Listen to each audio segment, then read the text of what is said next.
the brain works right when the body's working right. And it can be a liability too. It can be like if you're always having to take care of your body or the cravings it has and the sugar highs and lows, you're not going to perform at that peak level, and we all want peak performance moments. You may not notice until you get in shape again, or until you look in the mirror, or until you run around trying to chase your kids or perhaps even your grandkids, and you get out of breath, or maybe you walk up a couple of flights of stairs, you're like, oh man, my heart is pounding. As we get older, parts of our brain shrink. One of those parts is your hippocampus.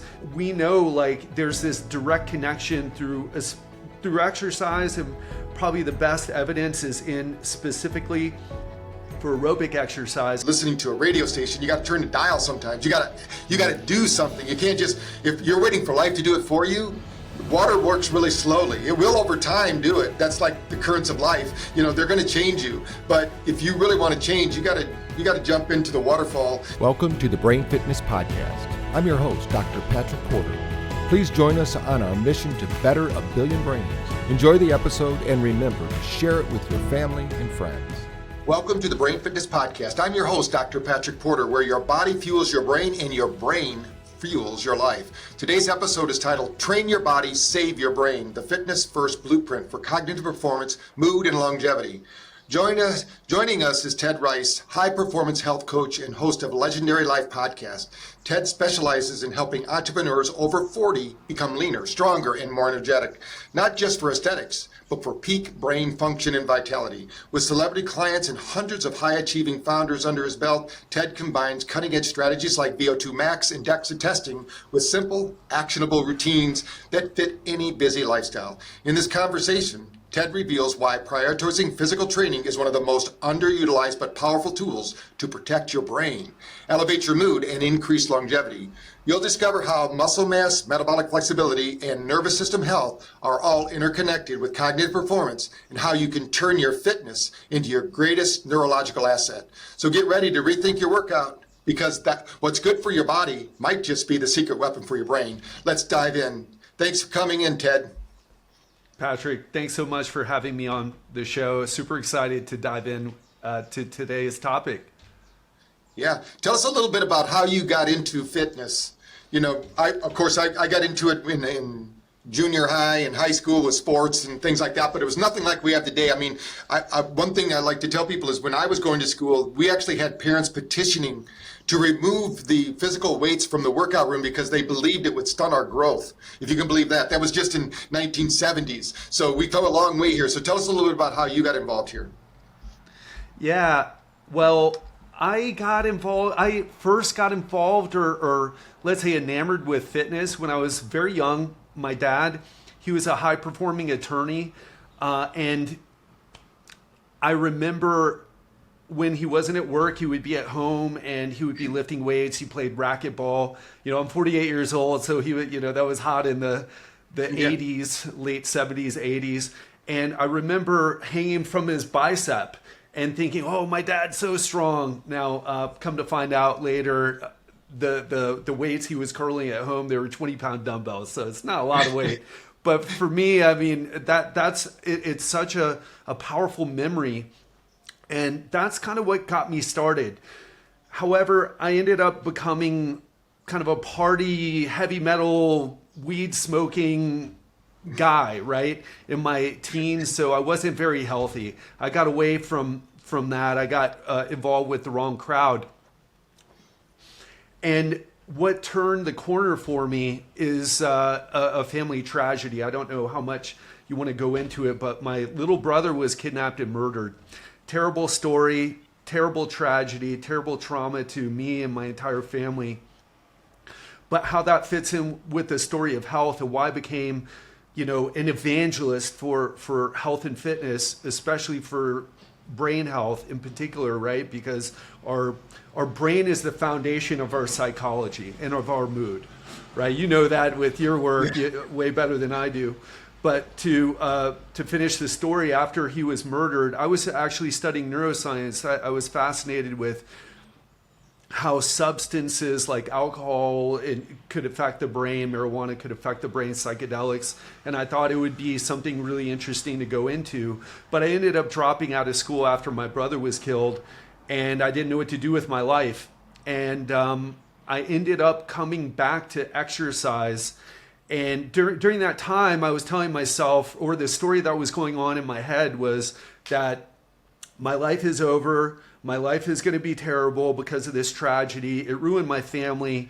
It ruined me. It ruined all my dreams. But then I started getting back into health and fitness somehow, really serendipitously, right? Because I was drinking, I was medicating my emotions with alcohol and marijuana during that time. But then I started getting back into fitness. And while alcohol or things like marijuana might make you feel good for a little bit, there's a cost to it, right? And a cost to your brain. In particular, alcohol is neurotoxic.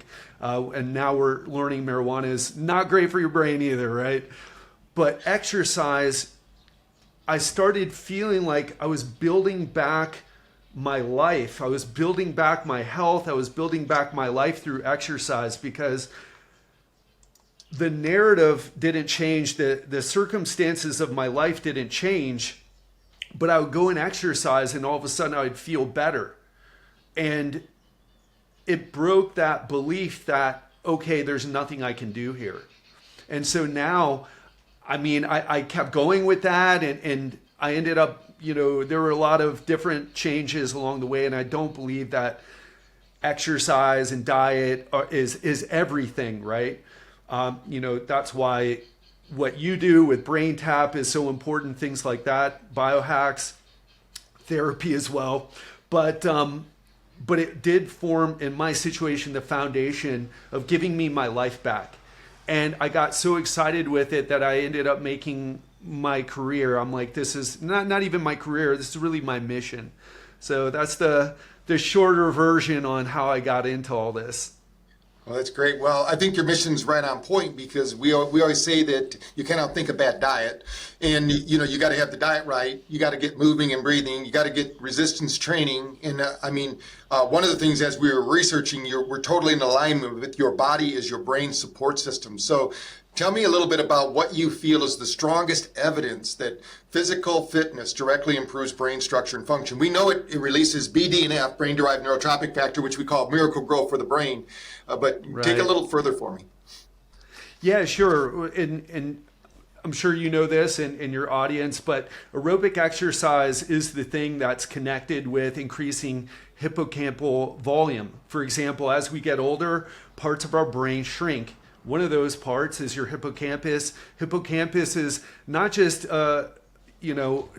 associated with learning and memory, but there's even studies showing people that are more susceptible to PTSD have smaller hippocampal volume, and people who have PTSD have a smaller hippocampal volume. So in PTSD, again, that's not my expertise, and I don't want to come across like that, but these are some dots that I connected. PTSD is just an intense form of stress, a chronic, intense form of stress that, doesn't get resolved. So it affects your hormonal and neurochemical levels. And so we know like there's this direct connection through exercise, and probably the best evidence is in specifically for aerobic exercise. And as you mentioned before, the BDNF, we know that there's this connection between the amount of lactate you generate. For example, you're doing an interval on let's say a rower or a spin bike, and that burning sensation in your muscles while you're doing your intervals, that's actually not lactate. People call it lactic acid, but it's actually a generation of both hydrogen ions and lactate. And we know that the more the burning happens, the more lactate gets generated. The more lactate turns into a higher release of BDNF. So that's a way that it can directly influence. But I would say that equally important are the indirect influences. For example, we're now with research, they're making all these connections with metabolic health and depression and anxiety. For example, people with fatty liver disease, non-alcoholics. So these are people who maybe they drink a little bit, but they're not alcoholics. And they're having higher rates of fatty liver disease. And there's higher percentages of people being diagnosed with depression and anxiety, full-on clinical depression and anxiety, and also subclinical depression and anxiety who have fatty liver. What is that part of? That's part of the metabolic dysfunction, right? That's going on. So many people have metabolic dysfunction. And what that really means is we have too much fat and we don't move enough. So that's a really important part as well. Yeah, most people don't realize the liver controls 300 functions of the brain. And the liver is actually your first line of defense with stress. It's holding that 25 grams of glucagon that gets dumped into the bloodstream with every stressful event. And then that kicks in the insulin drip, that fat storage hormone, and then it creates this metabolism, really, this fat metabolism that they now say has consciousness. It's actually interfering with the way the brain works because there's more neuron connections in the gut than there is in the brain between our ears. So when you think about this, and what have you found as far as exercise and training these executives to, that are super high stress? They've chosen a life, when you're an entrepreneur, you chose to be stressed. So you have to build that capacity within yourself to do that. And when you find that the body seemingly is giving out on you, which isn't true, we have to train the brain. We can't train the body and the brain to go into our lifestyle and then eat and think in a way that's not in our lifestyle. And we all know people, Ted, that they were very negative, and then they started working out and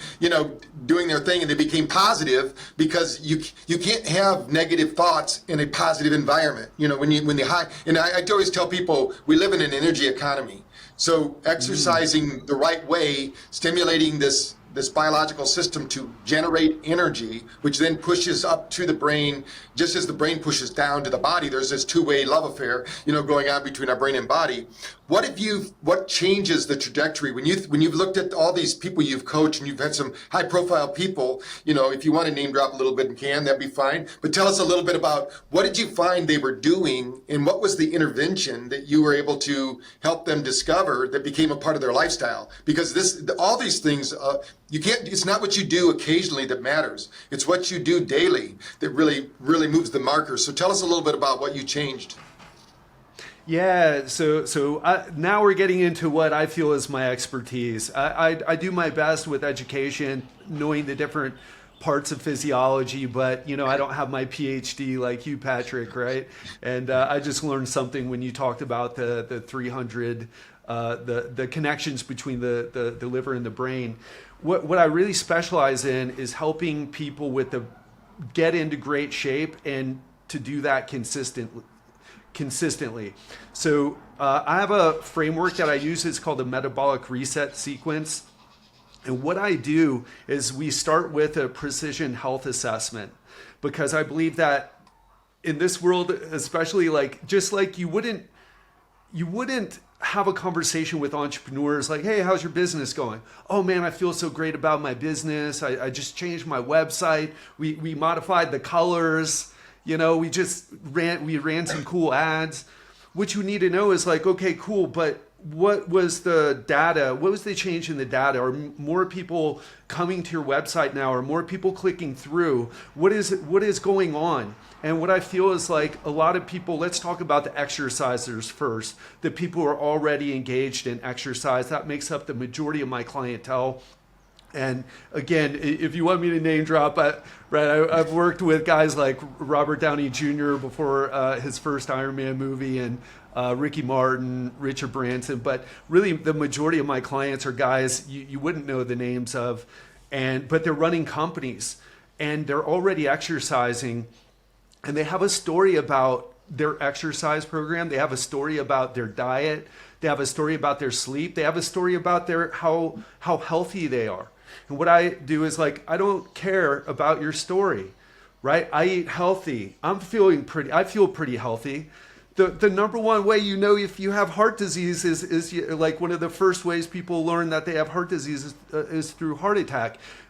and you're a better expert of this than I am, but your body, we don't have the sensors to see like, oh, you know what? I feel a little off. My hemoglobin A1C must be in pre-diabetic levels. I should probably get it together, right? We don't have those sensors. We have to rely on data.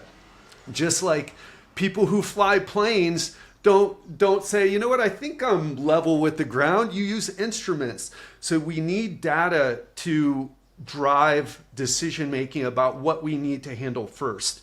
And so things like DEXA scans. I want to know, what is your body fat percentage now? What is your muscle mass?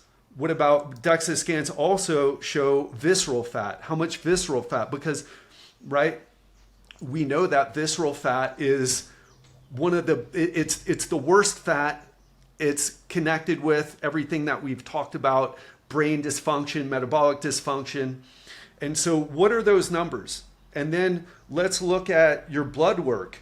What is your fasting glucose, your hemoglobin A1C, your C-peptide, fasting insulin? What do your lipids look like? What is your apolipoprotein B? What is your LP little a? You know, so we need to look at things and say, okay, well, because we already know like where you should be. So let's get that data and then make decisions from there. Another thing, like you said, you have your VO2 max testing in your facility, because again, that's another data point that can help people like, hey, this is not good, right? Your VO2 max, you think you're in shape because you never push yourself, but you haven't realized at 45 years old or 50 years old that your VO2 max has been dropping since 30. And it drops even if you're an elite athlete, right? So even if you're like an Olympic gold medalist and you've never stopped training, it's dropping, right? And so if you're an office athlete, an entrepreneur athlete, and you're running your business and perhaps you were in better shape earlier in your life, but you've kind of neglected it, it's probably dropped a lot more. But the good news is once we get that data, we can say, okay, well, here's what we need to prioritize first. You have too much body fat. We need to get rid of it.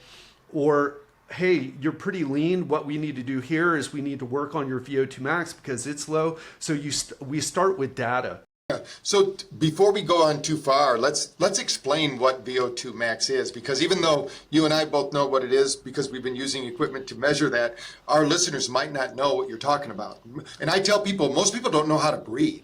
They hold their breath all the time. They're stressing themselves out. They don't realize it. They're shallow breathing. They live in a state of constant, what we call low-level stress, or we call it neurological lock with the sympathetic system. They're always on guard, and to unlock that, we need our breath. We need breathing, but VO2 max shows us that. So tell us a little bit about what this is and why it's important that we check it. Yeah, I'll give it in the fourth grade, right? The fourth grade definition. It's basically, it's the way to measure how fit your cardiovascular system is. And why we use that instead of other metrics is because there's a ton of research connecting it with longevity, connecting it with lower levels of inflammation. There's even, hopefully this isn't too controversial to talk about, but even one of the things that happened from the whole COVID debacle is like the people who had higher VO2 max, they didn't get that as sick and they died less, right? They didn't have as many problems. And so when you think about Wim Hof, I always tell people about Wim Hof. I mean, this is a guy that they inject poisons into. He does a breathing exercise and transforms this poison and gets it out of his system. I mean, it's like we have a superpower here that we're not tapping into that everybody can have. Wim Hof isn't some, ascended master or something that, came down from heaven to show us. He's just a human being that learned how to breathe, and high oxygen levels solve a lot of problems, right? So, I mean, one of the things I just want to share with the listeners, we did a study with VO2 max with the company Pinoy, and we actually showed when you're when you're breathing deeply, doing like a brain tap session, one of our equipment, we actually showed the cellular metabolism sped up 30% oxygen usage. So that means that when you have the oxygen in the system, we also have to get the mitochondria going, right? So I think that's why you look at resting heart rate and DEXA and blood work and all these things. So tell me how this synergy works, because a lot of people are guessing out there, right? They're not testing. So let's test, not guess. And you're doing that to sharpen these entrepreneurs' focus, because when the brain's working, the brain works right when the body's working right. And it can be a liability too. It can be like if you're always having to take care of your body or the cravings it has and the sugar highs and lows, you're not going to perform at that peak level, and we all want peak performance moments. So tell me a little bit about how these things are relevant, and how do you, once they have the test, I know like blood test, actually you get it like 7 days later, but it'll still tell you some things, and then you have the DEXA test. That's the fat, right? The fat analysis test. Or tell me why that's important on the body, and why we want to be within that zone that's good for the brain. Yeah, well, when we're talking about metabolic dysfunction, the number one thing that you can do is, well, there's two things, but I would say the first is actually exercise. But the second thing is lose fat, right? Lose fat. And then let's go back to the first one.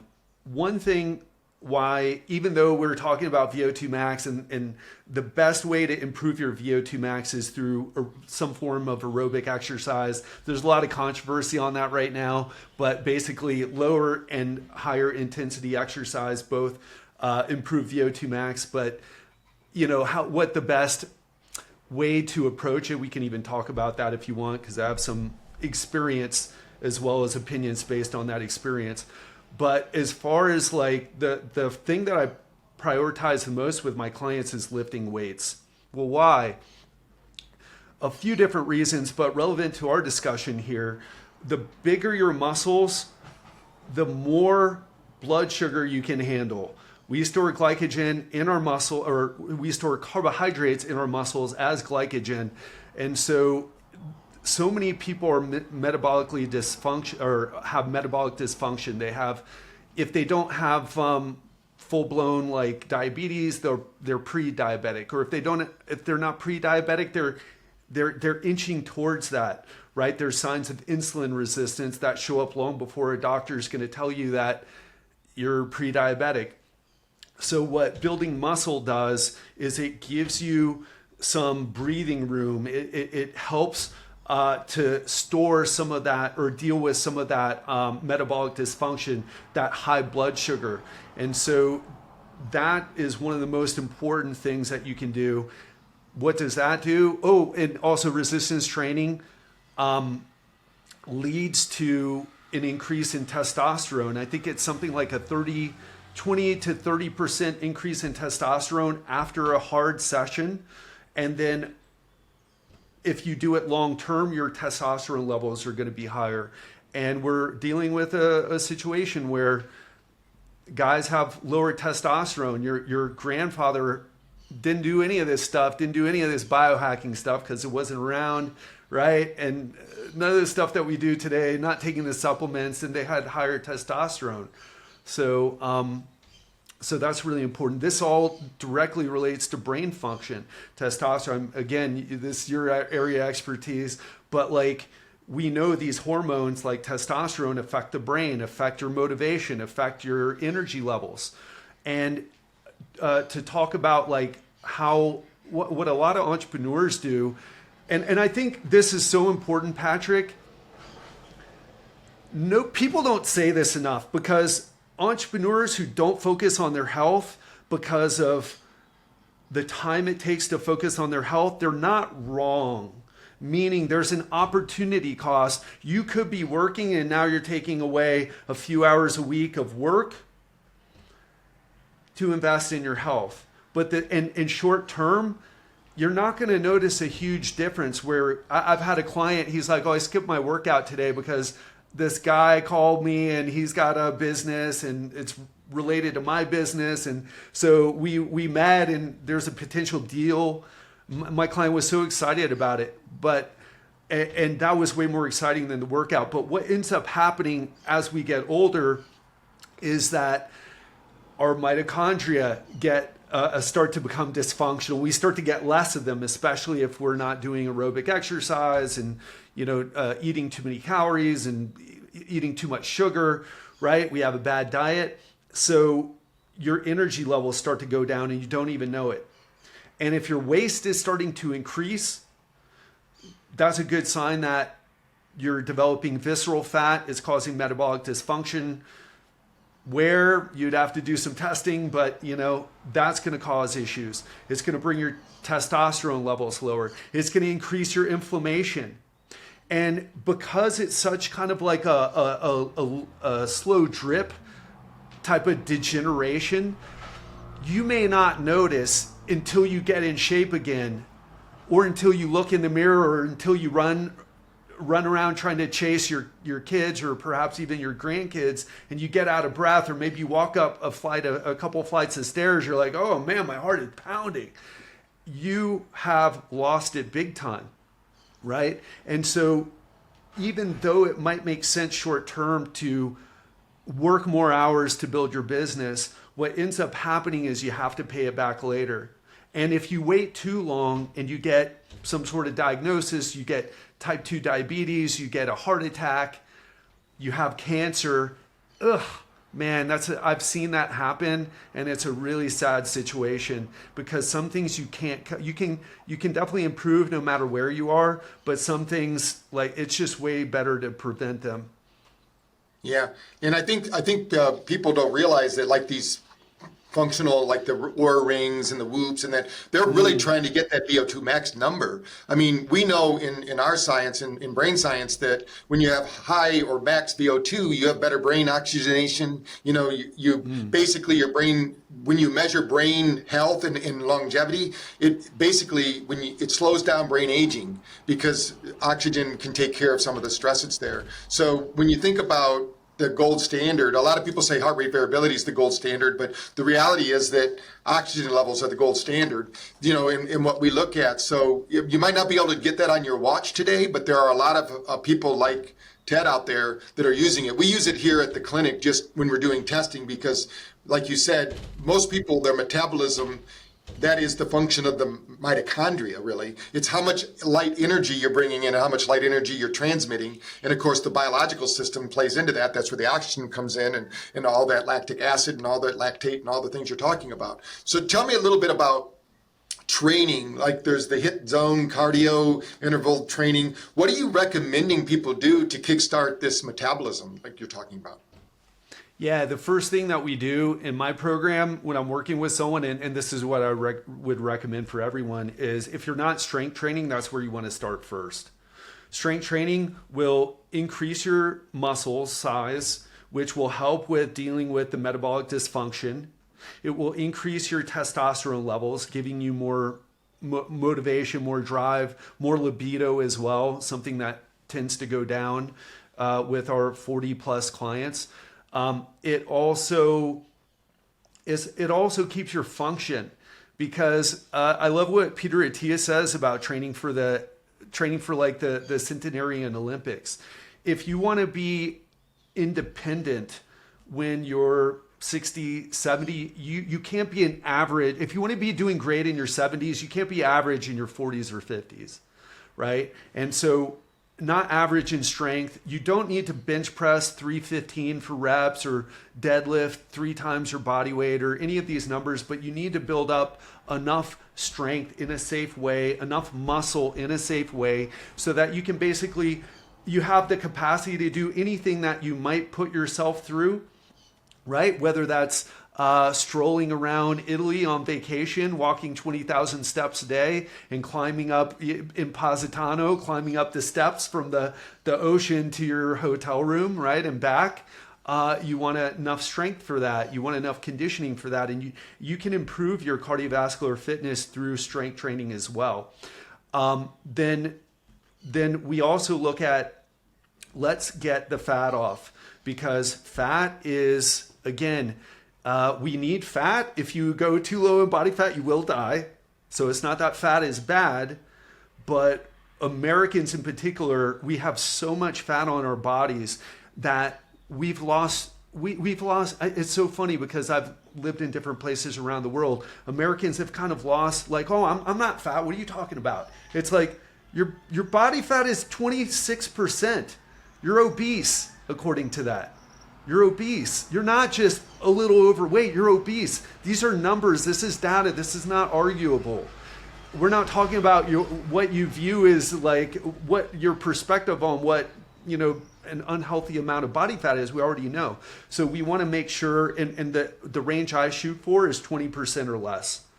I think it can be really hard for people to get under 20%, but there's no reason why every single man,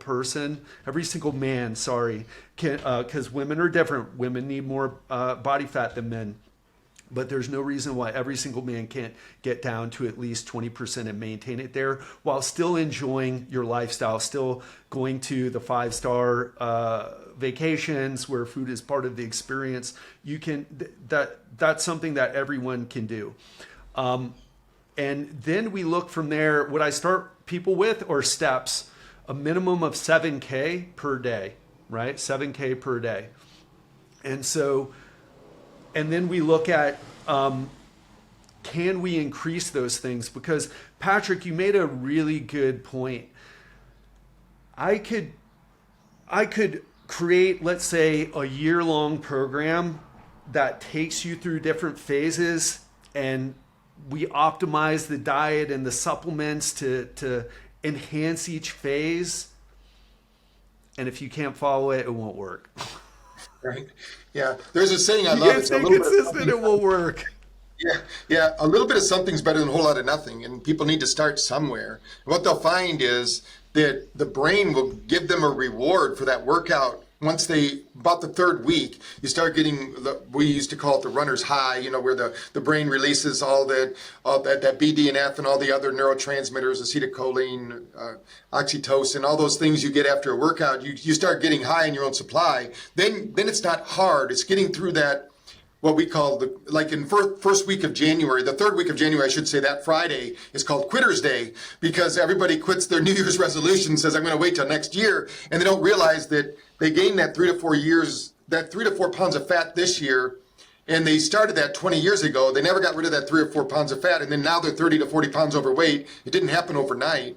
They're not going to take it off overnight. So what do you do to motivate them when you're not seeing because a lot of people look at the scale as their measurement. I think looking at fat percentages in muscle tone is much better. That's why we use a Tanita scale here, to measure that with people, because we say we don't care really on the surface. I don't care what you weigh. If you have less than 20% body fat, that's great. But we also know that big bodybuilders, it's hard on their heart. So there's a balance there. Of course, most entrepreneurs aren't going to be big bodybuilders like Lou Ferrigno or Arnold Schwarzenegger or something. But we need that muscle mass to do different things. So how do you keep them motivated? How does the motivation work? Yeah, that's the question, right? And so here's part of it. Typically, when someone comes to me, they're highly motivated. Nobody wants to hire me as a coach. They just want the results that I provide. I have so many amazing before and after, so many testimonials, clients that I've interviewed. It's like, oh, that's amazing. I want that. Oh, but I don't want coaching. Well, it's like, well, that's kind of the thing, right? It's much easier to sell the diet pill than the diet, right? People will take the pill, but not the diet. So typically when I get someone, they're already like, I need to change.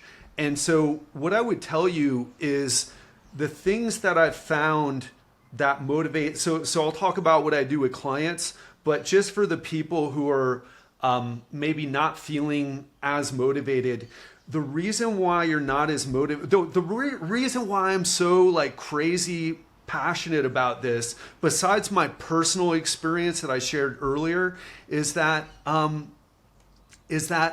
know what the research says about aging. I know what it's going to look like for me. I'm 48 years old. I know what it's going to look like for me in 20 years if I stop taking care of myself versus if I take care of myself, right?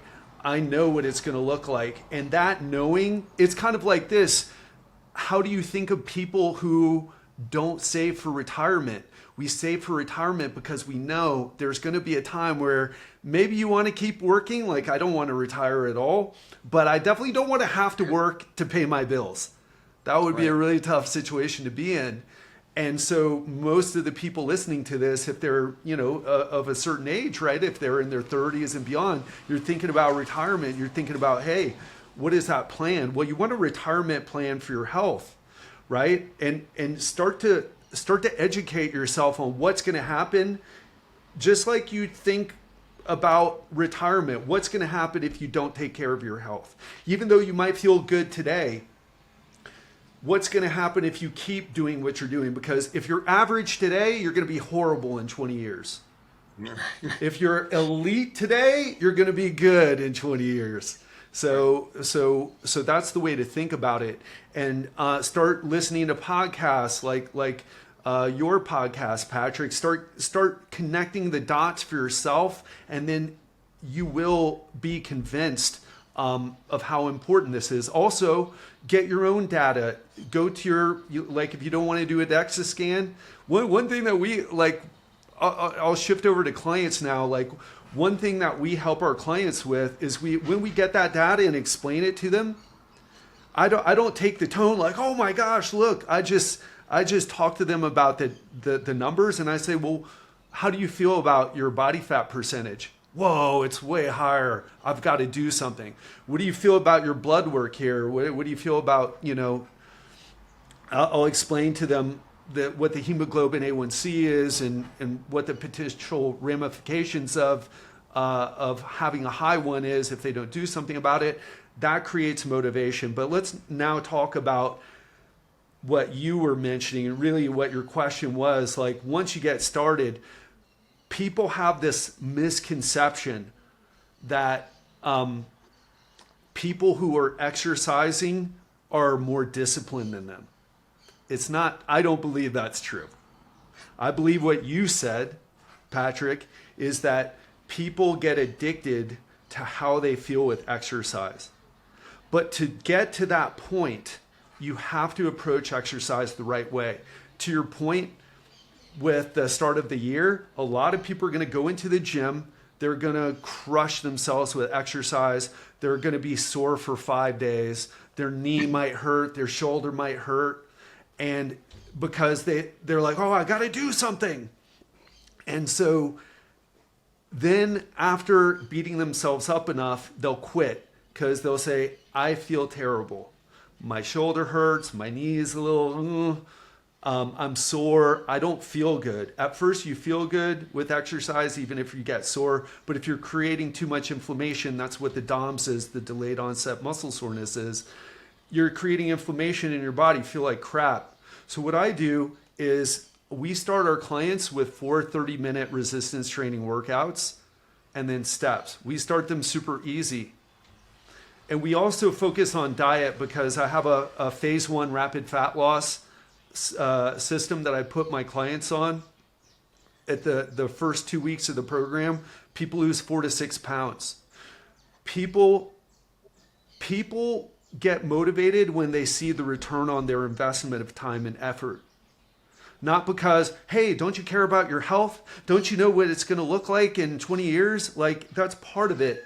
But what keeps people coming back, not starting, but coming back, is they feel like they're getting a return on their investment of time and effort.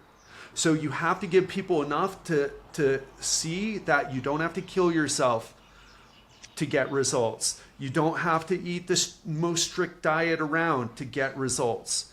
You can do this. And when people start with me, I get them asking, they always ask me, hey, could I do a little more exercise? Absolutely. Let's look at your program. Let's look at how we can add it. But I want people have this approach. They do it, and it's so common. And I used to do it too. I hope I'm not coming across as condescending because I used to do this too. I would get into the gym and crush myself after a long hiatus. And it's just not the right way to do it. You want to build up slow And wow, you can create a powerful transformation if you approach it that way, if you give your body the right amount of stimulus, the right amount of recovery, and then you feel amazing in the process versus the soreness, the aches, the pains, the feeling like, you know what, I can't keep this up. So that's how that's how we do it. Yeah, that's great. We know we have to stress the body to get the body to learn, grow, and adapt, and the same thing's true with the brain. So there's one thing we agree on. There's two things that we believe you need to change before anything in your life can change, really. You have to improve how you handle and manage stress and how you sleep. These are two things that if you don't fix them, the rest, I mean, obviously we've all woke up after a good night's sleep, we could take on the world. And when we're in those stress-free zones, like you're saying, like a 5-star vacation where you don't have to pick up the phone, you just have to entertain yourself and have fun, and that's the way you are. But can you tell us in your program, what are the minimum effective strategies that an entrepreneur can use to maybe this week really to sharpen their focus and mood and improve their sleep and stress? With exercise or with sleep and stress? Any way you want them to, what can motivate them to, because we got to lower their stress on a physiological level so that they don't have all that confusion of anxiety and all those, you can't be joyful and stressful at the same time. You got to choose, the brain kind of chooses, and I always tell people you got to change your frequency because it's what you frequently see.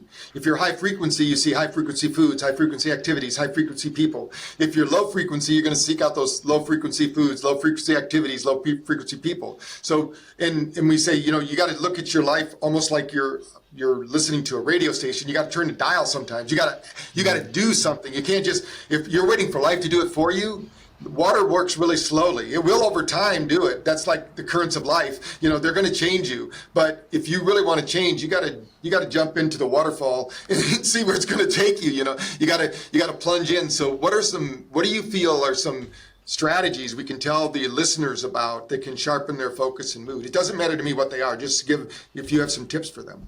Sure. So we can start like this. Let's talk about a routine that someone could do, right? First thing in the morning, waking up, drink 16 to 32 ounces of water, depending on your size. And of course, how hot it is during a hotter environment, more towards the 32. So you want to hydrate yourself. The second thing, it's noon over where I am at the moment, but I am, hopefully the birds aren't making so much noise that it's coming through on my microphone, but I have my window open, so I'm letting sunlight in right now. It's affecting my circadian rhythms because a good night's sleep starts in the morning, right? Good night's sleep starts in the morning. And if you can couple those things with perhaps taking a walk, right? Some sort of exercise in the morning. I already exercised today a little bit. Caffeine can be okay, but because we know there's antioxidants in coffee. I love coffee. And here's how I look at it. If it affects your mood in a negative way or affects your ability to sleep at night, then you're drinking too much, right? Mm-hmm. There's fast metabolizers and slow metabolizers of caffeine. I'm on the slower end, so I need to be ultra careful with how much caffeine I drink as well as when I stop, because caffeine has what's called a long half-life. It spends a long time in your body. So some caffeine can help, but again, making sure that you don't put yourself into that low frequency that you were talking about, Patrick, because caffeine does increase your sympathetic drive, right? So it increases the sympathetic side of your autonomic nervous system. If you're already feeling like too stressed, so starting with those things in the morning is how I would go. And again, looking to rack up 7,000 steps minimum throughout the day. That's going to change your metabolic health. It's going to change your mood. It's going to improve your circulatory health. And then hit the gym. Or you don't even have to hit the gym. Something you could start out with is just do one. This is like for people who are just starting out. Do one set of a pushing exercise, one set of a pulling exercise, one set of a leg exercise. And make sure you do those exercises close to failure. Because if we're talking about there's so many things that you can find online, but what we really want to do, what the stimulus is, the difference between losing muscle and growing muscle is just one set of exercise. Or let's say the difference between losing muscle and growing/maintaining muscle, right? Depending on how often you're training, because if I just did one set, I would definitely shrink. But for those starting out, like one set of exercise, but you need to take that exercise close to failure. That's the number one thing that stimulates that muscle synthesis process. So, and again, if you're not currently someone who's exercising, just do one set, right? Just do one set. You can do it at home. Pulling gets a little tougher to do at home. You can buy a pair of gymnastics rings for $40 on Amazon and hook them up somewhere, and you can do some rowing. So that's where I would start. That's great. Now we're talking to Ted Ryce, who is his podcast is called the legendarylifepodcast.com. And you've also given everybody a free gift, right? I mean, they can go get the course, free Lean After 40 Masterclass in there, and we're going to have the link below, but you go to legendarylifepodcast.com/free. We'll have that link below in the show notes. But tell us a little bit about, I mean, we kind of touched just on the surface of everything. I know you have so much information and knowledge, we could go on for days here, but tell us a little bit about what they're going to learn from that masterclass when they tune into that. Yeah, so we talk about the metabolic reset sequence, and I explain how it works and some things that you can start doing right away, as well as how to look at health and fitness, right? How to look at health and fitness. Kind of what I've done here today, but of course we're just going back and forth with the vibe of the conversation. This is a presentation. So I delivered in a more structured format. And if you want to learn more about me and how I work and you know the different systems that I use within the metabolic reset sequence, that's where you'd want to go. That's great. And they can also follow you on social media. You're everywhere. You got an X channel. It's Ted_Ryce. And we're going to have all these links again. You have a YouTube channel where they can learn and grow with you. You have an Instagram channel. You have a Facebook page. So tell me, with all the people you're working with, is there any common theme that a new user that comes to you is asking you a question about? Something that maybe our listeners would go, wow, that sounds like me. That would be the question I would ask you. What's the most common questions you get asked when people are researching how to improve their body?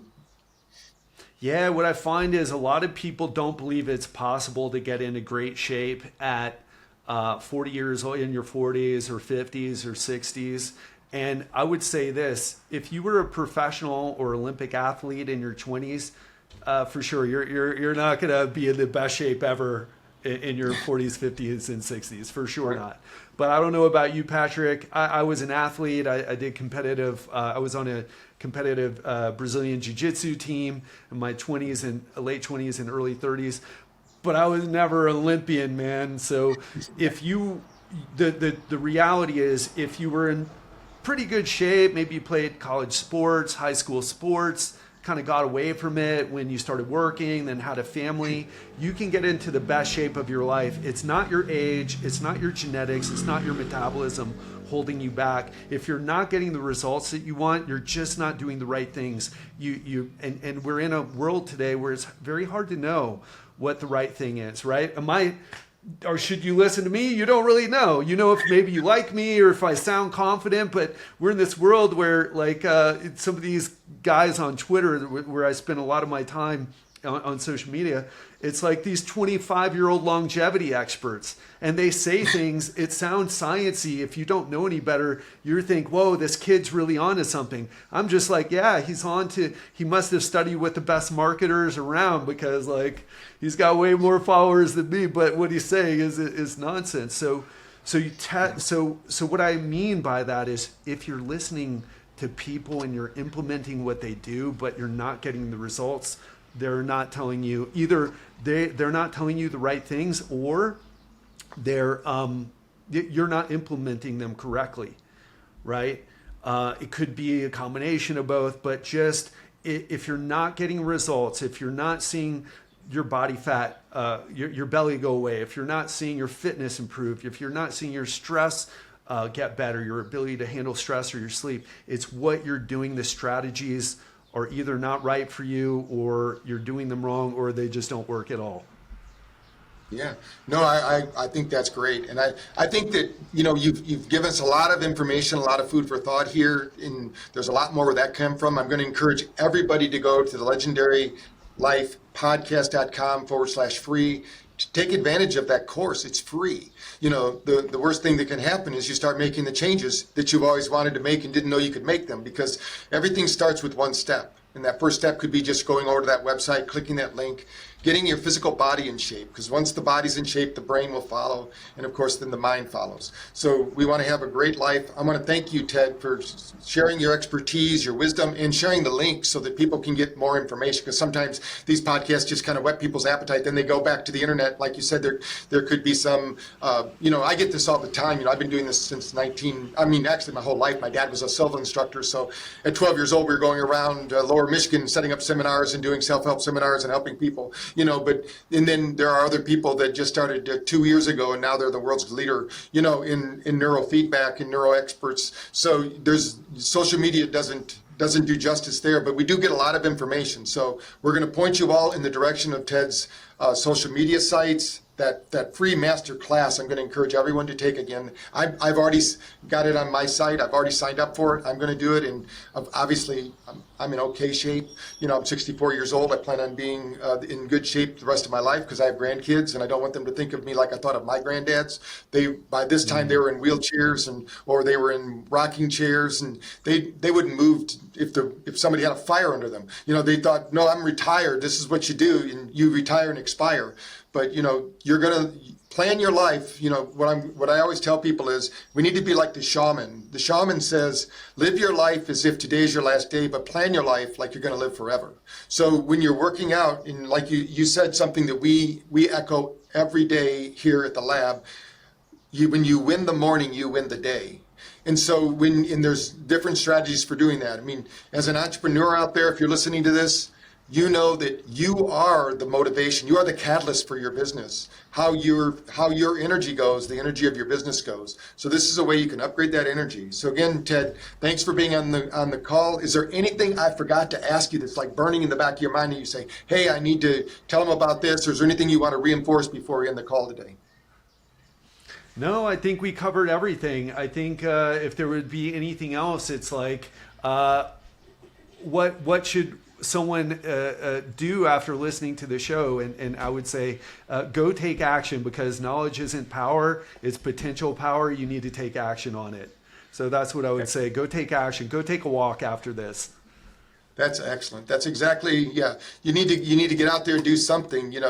My dad used to say to the clients, he says, if you want to make a change, do something different. If it doesn't work, if it doesn't get you the result you want, you can always go back to what doesn't work. You've been doing that before. So what I want to tell you is, if today's conversation lit a fire under your brain, imagine what targeted neurotechnology can do for you. Brain Fitness isn't just about lifting weights or tracking steps. It's about training your mind to recover, focus, and perform on demand. So when you combine this with a physical workout, and the best time to actually do a meditation on those days you're working out is right after you have something called neuroplasticity going, when that BDNF, that what we call miracle growth of the brain's gone. If you can do your brain tap session at that time. So when we think about brain tap, it's the cutting edge science backed by audio visual entrainment, and we're going to help you to do that. And we have sessions on there for too, if you haven't done it, to help you to stay motivated for exercise. And maybe, Ted, we need to talk a little bit about maybe incorporating some of your strategies into the brain tap sessions, because we do that with a lot of experts, like Dr. Oz, Kevin Harrington, all the different people like that, for their motivation for entrepreneurs. But we also want to do it for physical fitness, because that's one of our tenets. We say, number one, you can't outthink a bad diet. Number two, you got to move and breathe, and you've got to stress the muscles. If you don't stress them, they're going to atrophy, and then you need to do some kind of brain fitness. So if you've listened this far on the podcast, congratulations. We're on a mission to better a billion brains. It's your brain I'm talking to. So again, if this lit a fire under your brain and you go, wow, this is exciting, please like and share this podcast. Get it to your family members and friends. Get it to anyone you know that has a brain and has muscles, because they need to work these two together to get the results that they want in their life. And remember, the journey of a million miles starts with the first step. So head on over to the Lean After 40 master class, which we're going to have below. Start that class. Start getting your body and mind in shape so that you can handle the stresses that are coming to you. Because when we handle those stresses as challenges rather than threats, we build neuroplasticity, we build the life of our dreams. So again, Ted, thank you for being a guest on the podcast. We're going to get this out to the world, share your message, and I know you're going to change some lives with it. You're already changing lives. Hopefully you'll change the lives of those BrainTap users out there. Thank you. Thank you for joining us on our mission to better a billion brains. Follow at Dr. Patrick Porter on social media for updates, and remember to practice brain fitness every day.